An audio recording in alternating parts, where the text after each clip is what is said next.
Assalamualaikum warahmatullahi wabarakatuh. Saya 2210-816 Abdul Hadim Muafiz. Jadi pada hari ini ataupun pada video kali ini saya akan menerangkan berkaitan tentang dakwah komunikasi interpersonal. Jadi kawan-kawan, sebelum kita masuk lebih dalam lagi, mari kita pergi terlebih dahulu kepada definisi. Definisi dalam dakwah komunikasi interpersonal ialah merupakan salah satu konteks dakwah yang mana pendakwah menggunakan pendekatan interpersonal ketika berkomunikasi dengan mad'u. Mad'u bermaksud pendengar dakwah, orang yang memberi dakwah tu. Jadi dapat merasakan proses komunikasi berjalan dengan lebih mudah dan berkesan. Okey, seterusnya kita masuk kepada aspek dakwah. Aspek dakwah yang pertama tuan-tuan iaitu kebenaran. Kebenaran iaitu menyampaikan, seseorang pendakwah itu menyampaikan sesuatu maklumat, sesuatu informasi dengan perkara-perkara ataupun fakta-fakta yang betul dan relevan. Yang kedua tuan-tuan, melaksanakan apa yang diperkatakan.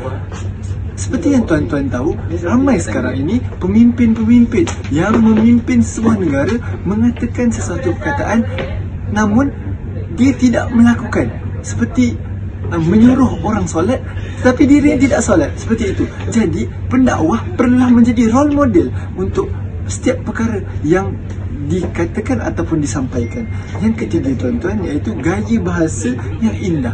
Gaya bahasa yang indah itu ketika menyampaikan dakwah, ketika menyampaikan pesanan, haruslah menggunakan kata-kata yang indah, kata-kata yang murni bagi mengajak orang-orang, bagi menyentuh, mencuit hati seseorang dalam mendengar dakwah kita. Jadi yang keempat iaitu yang terakhir iaitu kekerasan dan kelembutan. Kekerasan dan kelembutan ini adalah seseorang pemimpin itu haruslah bersifat tegas, bersifat lantang dalam menyampaikan pesanan.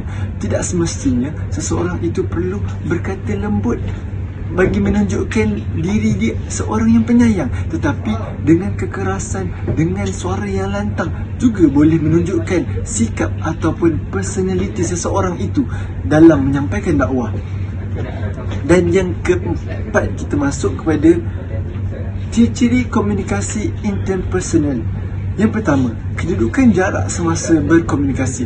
Kedudukan jarak semasa berkomunikasi amatlah penting ketika kita menyampaikan dakwah. Misalnya, takkanlah seseorang pemimpin ingin menyampaikan dakwah dan pendengarnya berada di hujung sana. Mestilah mereka hendaklah dekat dan rapat.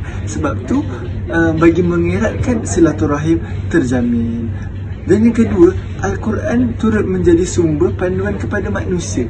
Al-Quran turut menjadi sumber panduan manusia adalah Al-Quran ini adalah satu kitab yang menyimpulkan atau merungkaikan segala permasalahan-permasalahan. Sekiranya seseorang itu tidak dapat menjumpai bagaimana ataupun solution untuk seseorang itu selesaikan. Dan yang ketiga, merangkumi dua orang individu, pendakwah dan pendengar dakwah tersebut.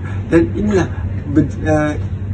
dua perkara inilah boleh menjadikan satu dakwah itu terjadi. Dan kita masuk yang terakhir, iaitu faktor-faktor permasalahan. Faktor-faktor permasalahan dalam dakwah komunikasi interpersonal ini adalah bahasa yang salah. Bahasa yang salah digunakan oleh seseorang dengan memberi nasihat secara maki hamun, secara marah-marah, dan sehingga orang merasa dirinya tidak berguna dan tidak ada harapan untuk meneruskan perjuangan.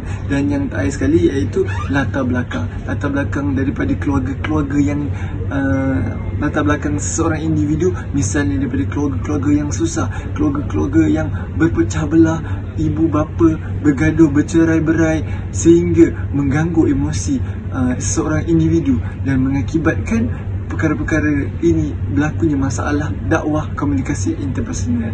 Okay, jadi tuan-tuan, sekian daripada kupasan video saya. Terima kasih. Assalamualaikum warahmatullahi wabarakatuh.